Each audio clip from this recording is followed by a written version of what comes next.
এ rated certificate পেল Prince. Hello friends, welcome back. আবার ফিরে আসলাম নতুন এক ভিডিও নিয়ে। আজ কথা হলো মেগাস্টার শাকিব খানের প্রিন্স মুভি নাকি এ রেটেড সার্টিফিকেট পেলো। কেন এ রেটেড সার্টিফিকেট পেলো তা নিয়ে কথা হবে। তা জানতে হলে ভিডিও শেষ পর্যন্ত দেখতে হবে। কারণ অল্প একটু দেখে চলে গেলে আপনারা জানতে পারবেন না যে কেন ওই মুভিটা এ রেটেড সার্টিফিকেট পেলো। কারণ আমরা টিজার ভিতর তো এমন কিছু দেখিনি যেটা এ রেটেড সার্টিফিকেট পাওয়ার যোগ্য। তো চলুন ভিডিওটি শুরু করা যাক।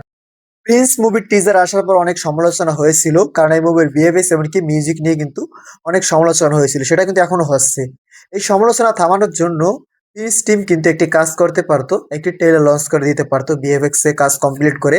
তারা কিন্তু বলেছে তারা ভিএফএক্স কাজ কিন্তু আবার শুরু করে দিয়েছে, কিন্তু সেটা না করে আজকে তারা পোস্ট করে দিল এই মুভি এ রেটেড সার্টিফিকেট পেয়ে গেছে।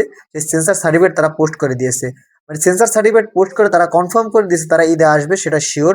তাদের ভিএফএক্স এর কাজ এমনকি মিউজিকের কাজ ঠিক হোক অথবা না হোক, তা সেটাই বোঝানোর জন্য হয়তো তারা এই সেন্সার সার্টিফিকেট পোস্ট করেছে, আমার সেটাই মনে হচ্ছে। কারণ তাদের আমরা টিজারের ভিতরে যা দেখেছি সেটা দেখে তো মনে হচ্ছে না এই মুভি এর রেটেড সার্টিফিকেট পাওয়ার যোগ্য। এর রেটেড সার্টিফিকেট না দিলে ইউএস সার্টিফিকেট দিলেও কিন্তু ফ্যামিলি নিয়ে দেখার মতোই মুভি ছিল এটা। এর রেটেড সার্টিফিকেট কিন্তু রাক্ষসকে দিয়েছে, সেটা ঠিক আছে, ওটা এর রেটেড সার্টিফিকেট পাওয়ার যোগ্য, কারণ ওটা ট্রেলারের ভিতরে আমরা কিন্তু অ্যাডাল্ট সিন কিন্তু অনেক দেখতে পেয়েছিলাম, তার জন্যই কিন্তু এটা এ রেটেড সার্টিফিকেট পাওয়ার যোগ্য ছিল। কিন্তু প্রিন্সের ভিতরে কিন্তু আমরা কোনো অ্যাডাল্ট সিন দেখতে পাইনি, 18+ কোনো সিন দেখতে পাইনি, তার জন্য আমার মনে হচ্ছিল এটা ইউএস সার্টিফিকেট দেওয়া দরকার ছিল।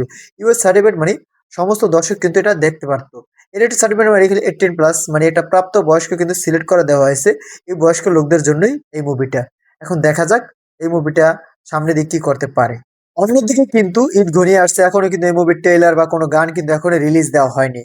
আমার মনে হচ্ছে না তারা ট্রেইলার বা গান আর রিলিজ দিবে, এমন হয়তো তারা চান রাতে হয়তো এই মুভির ট্রেইলার লঞ্চ করতে পারে অথবা একটি গান লঞ্চ করতে পারে। একটি গানের কিন্তু একটি লিক ফটো বের হয়েছে, সেটা দেখে মনে হচ্ছে উড়োদৌড়ের মতো একটি গান তারা তৈরি করার চেষ্টা করতেছে। এখন দেখা যাক তারা কি সে উড়োদৌড়ের মতো গান তৈরি করতে পারে কিনা, সেট ডিজাইন টিজাইন সেরকমই দেখা যাচ্ছে। এখন গানের রিলিক্স গুলো যদি ঠিক হয় তাহলে হয়তো কিছু একটা করতে পারে।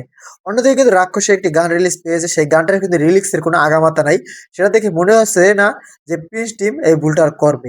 তাদের গানের যদি আগামাথা না থাকে তাহলে তারা গান আর রিলিজ দিবে না, সেটা আমি এখন বুঝে গেছি। কারণ এই রাক্ষসের যে গানটি রিলিজ পেয়েছে সেটা নিয়ে কিন্তু সমালোচনা শুরু হয়ে গেছে, তাদের ট্রেইলার নিয়ে কিন্তু তুমুল প্রশংসা হয়েছিল, কিন্তু এখন গান নিয়ে কিন্তু সমালোচনা শুরু হয়েছে।